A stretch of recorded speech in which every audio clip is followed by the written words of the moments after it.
Good day to you. This is Tony Denton coming to you again from the Phoenix, Arizona area on this May 6th, 2019. It's now time for audiobook lesson number 16 from my Hebrews book, From Flawed to Flawless, Fulfilled. We're at Hebrews chapter 7, verses 1 through 10 on page 117 of the book if you happen to have the book in our following. Hebrews 7, 1 through 10. Paul began talking about the high priesthood of Jesus as being like that of Melchizedek way back in chapter 5. But due to his frustration with the lack of growth among these brethren, he broke off from that subject to scold them for their immaturity. However, while penning his thoughts in chapter 6, he masterfully led his audience directly back into the topic of Jesus' Melchizedekian priesthood, the primary topic of chapter 7. One might even envision chapter 7, 1 through 3 as a sermonette on chapter 6, verse 20. Verse 1 says, "For this Melchizedek, king of Salem, priest of the Most High God, who met Abraham returning from the slaughter of the kings and blessed him, ... meaning ellipsis." If you do have the book and following along in it, you'll see that I put a parenthesis between Melchizedek and king, because through verse 3, that section there is parenthetical, and you'll see why when we get to verse 4.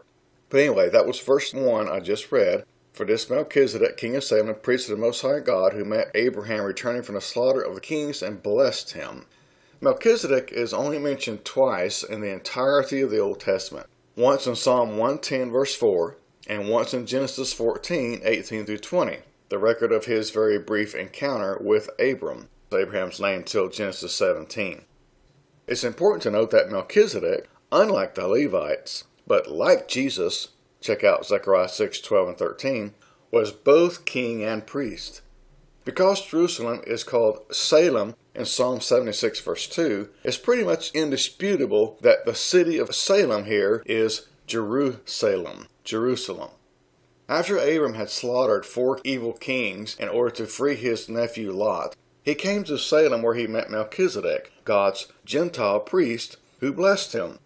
Since Jews were of Abraham's lineage, there were no Jews yet per se, which points to one of Paul's main points for comparing Jesus with Melchizedek. He existed before Jews came into existence. Abram recognized the superior office of Melchizedek and honored him in it. Point being that, though the Jews, including the Levites, made great claims of being related to Abraham, this verse indicates that Melchizedek blessed Abraham. And as Paul said in verse 7, the inferior was blessed by the superior. And why did Melchizedek bless Lot's uncle? Because he knew that God was with Abraham, Genesis 14:20. And also probably because Abram had rid the people of those evil kings. Now it was Abram's turn. In verse 2 it says, "To whom also Abraham gave a 10th part of all," first being translated king of righteousness, and then also king of Salem, meaning king of peace. As mentioned earlier, Abraham acknowledged Melchizedek as God's high priest by giving him a 10th of the spoils he had taken from battle, verse 4. It's interesting to note that not only did Melchizedek's priestly order exist long before Aaron's order, but also tithing was in existence long before the law of Moses. Check out Jacob in Genesis 28 and 22. As God's priest, Melchizedek was entitled to a 10th of the income of God's people, and Abraham knew this. The idea of first being translated means that righteous king, or king of righteousness, is the literal meaning of the Hebrew term translated as Melchizedek. Then, when it says, "then also king of peace," it's merely referring to the meaning of Salem, literally shalom, which means peace. Just as Melchizedek was a king of righteousness and a king of peace, so Jesus is a king of righteousness, Jeremiah 23:5, and a king or prince of peace, Isaiah 9 verse 6. Peace and righteousness are found in combination at least 10 times in Scripture. Psalm 72 and 3, Psalm 72, 7, Isaiah 32, 17, Isaiah 16 verse 17, Isaiah 62 verse 1, Romans 14, 17, 2 Timothy 2:22, Hebrews 12, 10 through 11, and James 3, 17 through 18. Peace and righteousness are combined so many times in the Scripture, implying that true peace can be enjoyed only in association with or on the basis of righteousness, which is why Paul taught that to enjoy peace with God, one must be declared righteous. Romans 5 verse 1. Verse 3. Without father, without mother, without genealogy, having neither beginning of days nor end of life, but made like the Son of God, remains a priest continually. See, there we go. Notice the parenthesis there. For this Melchizedek, verse 1, parenthesis, all the way through verse 3, and at the end of verse 3 it says, remains a priest continually. That's the main point. This Melchizedek remains a priest continually. Then in the midst of that statement, you have all the things we've been talking about so far. So Paul's main thought in chapter 7, 1 through 3, is that this Melchizedek remains a priest continually. And he said this in connection to chapter 6, verse 20, in which he stated that Jesus is a high priest forever according to the order of Melchizedek. Why? Because he remains a priest continuously. And it should be translated continuously, not continually, by the way. There is a little bit of a difference. See, chapter 6, verse 20 goes back to where it talks about Jesus, who had gone into the presence behind the veil, verse 19. And it says, where the forerunner, Jesus, has entered for us, having become high priest forever according to the order of Melchizedek. Then it says, for this Melchizedek, chapter 7, verse 1, remains a priest continuously, verse 3. So it's important we keep in mind that Paul wasn't writing as much about Melchizedek's life as he was writing about Melchizedek's priesthood. And if this is an accurate statement, then these three deductions follow. Number one, when Paul spoke of Melchizedek as being without father or mother, he was referring to the idea that, unlike the Levites, he was without any priestly lineage.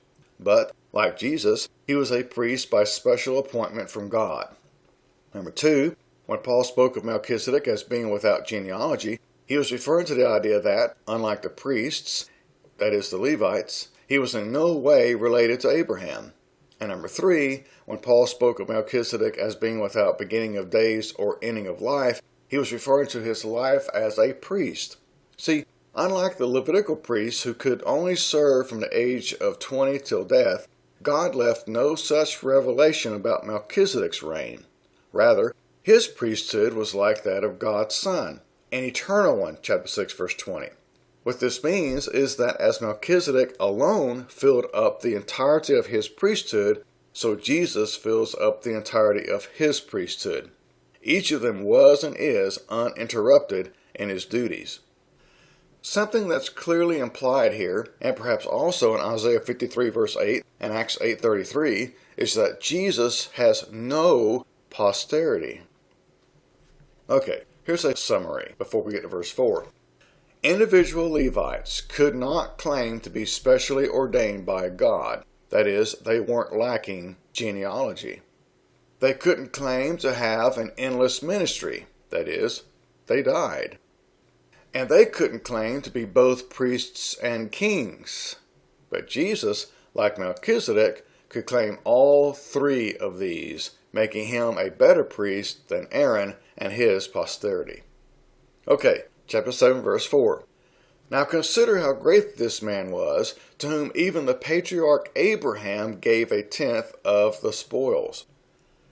In the eyes of the Jews, Abraham was the MIP, most important person among men. Period. Just before Abraham met Melchizedek, he had saved 5 kings, cleansed the land of 4 evil kings, and was returning home with a motherload of possessions from the spoils of war. But this man of God paid homage to some virtually unknown man. At least he appears that way in the Bible. Some guy called Melchizedek. This is the point upon which Paul built from here through verse 10. The original word for spoils here actually refers to the best of the plunder Abraham took from his battles. In other words, he gave Melchizedek a tenth of all, verse 2, and it was a tenth of the best of all, thereby setting an example for generations to come. Verse 5, and indeed those who are of the sons of Levi, who receive the priesthood, have a commandment to receive tithes from the people according to the law, that is, from their brethren, though they have come from the loins of Abraham. Paul said, those who are of the sons of Levi in this verse, because not every male Levite could be a priest, but only those of the family of Aaron. In other words, just remove the comma after Levi and it makes sense, because it would be saying, those who are of the sons of Levi who received the priesthood. See, although all the tribes were children of Abraham, the Levites were commanded to exact tithes for themselves from all the other children of Abraham, at least from the standpoint of his grandson Israel, the father of the 12 tribes. The point is this: non-Levites paid tithes to their priests, not as an admission of inferiority, but because that's what they were commanded to do. However, in the case of Abraham and Melchizedek, there was no such command, meaning that Abraham voluntarily acknowledged his inferiority to God's high priest, an attitude much more appreciated. 2 Corinthians 9 verse 7 is a good verse to check out for that. So he who paid tithes was inferior to the one upon whom he bestowed them. Abram paid tithes to Melchizedek, meaning that Abraham was less important than Melchizedek. But the Levite priests, who descended from the eminent Abraham, took tithes from Abraham's descendants. So the argument is that, although the Levitical priests were great enough to receive tithes from the people, yet their noble ancestor was not great enough to receive tithes from Melchizedek, but rather had to pay them. Verse 6, but he whose genealogy is not derived from them received tithes from Abraham and blessed him who had the promises. Melchizedek, who had no part in Levitical genealogy and therefore no legal right to exact tithes, took tithes from the patriarch himself. So again, Melchizedek was greater than Abraham. It could be that Paul mentioned Melchizedek's blessing the one who had the promises, Abraham, for two reasons. Number one, Paul could have mentioned it because one would think, and perhaps the Jews did, that Abraham, the one favored by God with the promises, should have been the one doing the blessing, but not so. And number two, he could have mentioned it because this scenario is a type of Jesus who blesses both Jew and Gentile. Melchizedek was a priest over non-Abrahamic people, but he blessed Abraham. Alright, verse 7. Now beyond all contradiction, the lesser is blessed by the better. Everyone knows and agrees with this maxim, meaning that Melchizedek is greater than Abraham and his descendants because he gave the blessing, and Abraham, recognizing his place, received it. Melchizedek was a king and a priest. Abraham was neither. Just as Isaac blessed Jacob, Genesis 27:27-29, and Christ blessed the apostles, Luke 24:50-51, so Melchizedek blessed Abraham. So what was this blessing? It's likely that the blessing wasn't some mere ritualistic prayer for good things to happen, but a reaffirming of the promise God had just made to Abraham. Here's the scenario. In Genesis 14, we find Abraham, who had recently received God's promise to bless the entire world through him, Genesis 12, meeting someone who had no earthly reason to know who Abraham was, at least not personally, much less know about God's promise to bless him. But this man, Melchizedek, meets him, Abram, on the road to reaffirm that he, Abram, is God's chosen one, the one who would be the predecessor of the Messiah. Now that's enough to make Abraham a believer that this fellow was indeed the, not a, but the priest of the Most High God, Genesis 14:18. Verse 8. Here mortal men receive tithes, but there he receives them, of whom it is witnessed that he lives. By the word here, Paul was referring to what's often called the Mosaical dispensation, the time of Moses and his law. The phrase mortal men means dying men, and refers to the Levites who were constantly dying and being replaced in their priestly office under Moses' law. The word there refers to what's often called the patriarchal dispensation, the time of Melchizedek and his priestly reign prior to Moses and the laws about Aaron and his priestly reign. In other words, here, in the Mosaical era, mortal men, Levites, received tithes, but there, in the patriarchal era, he, Melchizedek, received them, of whom it is witnessed that he, Melchizedek, lives. Make sense? If you're not following along in a book, it might not. You may have to go over this a couple times to catch that. So Paul's contrast was between dying men and an undying man, who was therefore the greater of the two parties. This is important because the supplied present tense word receives should be the past tense received, for it was obviously not his intention to teach that Melchizedek was still physically alive on earth receiving tithes in Paul's time. Thus, dying priests were receiving tithes under Abraham, but an undying priest received tithes from Abraham. Since being of inferior Abraham rendered the Levites inferior, then their priesthood was inferior to Melchizedek's priesthood.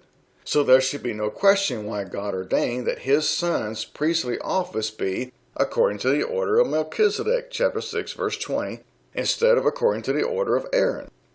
6 times in the context of Paul's discussion about Melchizedek, chapter 5, verses 6 and 10, chapter 6, verse 20, chapter 7, verses 11, 17, and 21, he echoed God's words given through his servant David 500 years later concerning the Messiah's priesthood in Psalm 110, verse 4. You are a priest according to the order of Melchizedek. This is the inspired witness to which Paul had reference in this verse. Concerning Jesus in chapter 7, 24 and 25, he wrote, because he continues forever, he has an unchangeable priesthood. Therefore he is also able to save to the uttermost those who come to God through him, Jesus, since he ever lives to make intercession for them. Verse 9. Even Levi, who receives tithes, paid tithes through Abraham, so to speak. This was Paul's first time to actually and directly contrast the Levitical Aaronic priesthood with that of Melchizedek. Prior to this, it was merely implied by allusions to Melchizedek's superiority to Abraham.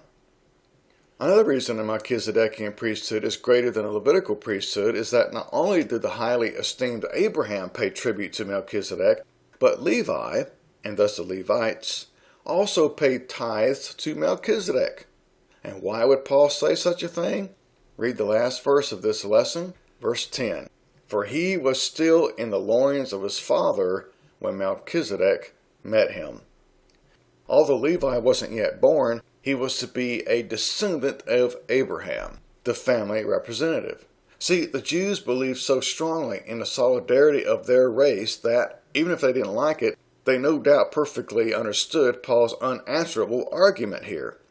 The simple contention was this: since Melchizedek was greater than Abraham, he's therefore also greater than Levi, the father of their present priesthood, as well as their present covenant that was inaugurated by Levi's great-grandsons, Aaron and his brother Moses. This is the premise of the book of Hebrews. Jesus and his covenant are better than that into which these Jewish Christians were regressing. Besides, to be consistent, the Jews, or Jewish Christians, couldn't claim the blessing of God that was confirmed by his priest, Melchizedek, to Abraham, then turn around and disagree with Paul's logic. One last important point to make here is this. Since Jesus was born without an earthly father, he, unlike Levi, was not of the loins of Abraham, indicating that Paul's argument about Abraham being inferior to Melchizedek does not apply to Jesus, meaning that Melchizedek is actually inferior to Jesus. Alright, so I'm going to go to page 311 now in order to read my translation of chapter 7, verses 1 through 10. Because this Melchizedek, king of Salem, priest of the Most High God, the one who met Abraham returning from the massacre of the kings and blessed him, to whom also Abraham gave a tenth from all his plunder, first indeed being translated king of righteousness, but then also king of Salem, which is king of peace, fatherless and motherless, no ancestral record, having neither beginning of days nor end of life, thus resembling the Son of God, continues on as a permanent priest. Consider then the eminency of this man, to whom the patriarch Abraham gave a tenth of his spoils of war, and that from the best of it. Those are the sons of Levi who received the priestly office indeed have a commandment in the law to take tithes from the people, their own brethren, even though they're also descendants of Abraham. But this man, who couldn't trace his genealogy to them, accepted tithes from Abraham, blessing him to whom the promises belong, though we all know the custom is for the superior to bless the inferior. Furthermore, in the Levite's case, dying men are receiving tithes, while in Melchizedek's case, he's someone of whom it's affirmed that he's living. What I'm saying is this: even Levi himself, the one receiving tithes, tithed through Abraham, for he was still in the body of his forefather when Melchizedek met him. That is, Abraham. Alright, well, thank you for being with me again as we went through audiobook lesson number 17 of my book Hebrews, From Flawed to Flawless Fulfilled. And I look forward to sharing with you the next one really soon. Have a great week and tune in next week for the next installment.